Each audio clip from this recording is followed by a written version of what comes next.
காங்கிரஸ் கட்சி திமுகவிடம் ராஜ்யசபா சீட்டு கேட்க வாய்ப்புள்ளதாக நாடாளுமன்ற உறுப்பினர் கார்த்தி சிதம்பரம் தெரிவித்துள்ளார். சென்னை குரோம்பேட்டையில் நடைபெற்ற காங்கிரஸ் நிர்வாகிகள் கூட்டத்தில் கலந்து கொண்ட பின்னர் செய்தியாளர்களுக்கு பேட்டியளித்த அவர், தவிக தலைவர் விஜய்க்கான கூட்டம் ஓட்டாக மாறும், ஆனால் சீட்டாக மாறுமா என்பது கேள்விக்குறி என்று தெரிவித்தார்.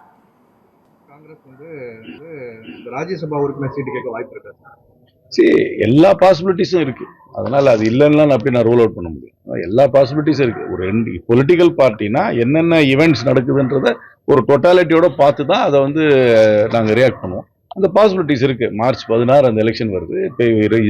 பிப்ரவரி 22க்கு அப்புறம் திராவிட முன்னேற்ற கழகம் அவங்க கூட்டணி பேச்சுவார்த்தைக்காக கமிட்டி அமைக்கிறேன்னு சொல்லியிருக்காங்க. அந்த கமிட்டி வரும்போது எல்லா விஷயங்களை பற்றி பேசுறதுக்கு வாய்ப்பு இருக்கு. அந்த ரசிகர் கூட்டம் ஒரு ஆதரவு கூட்டமா மாறுறதுக்கு வாய்ப்பு இருக்கு. அந்த ஆதரவு கூட்டம் ஒரு வாக்காக மாறுறதுக்கு வாய்ப்பு இருக்கு. ஆனா அந்த வாக்கு சீட்டா மாறுமான்னு கேட்டீங்கன்னா எனக்கு அதுல ஒரு கேள்விக்குறி இருக்குன்னு தான் சொல்றேன்.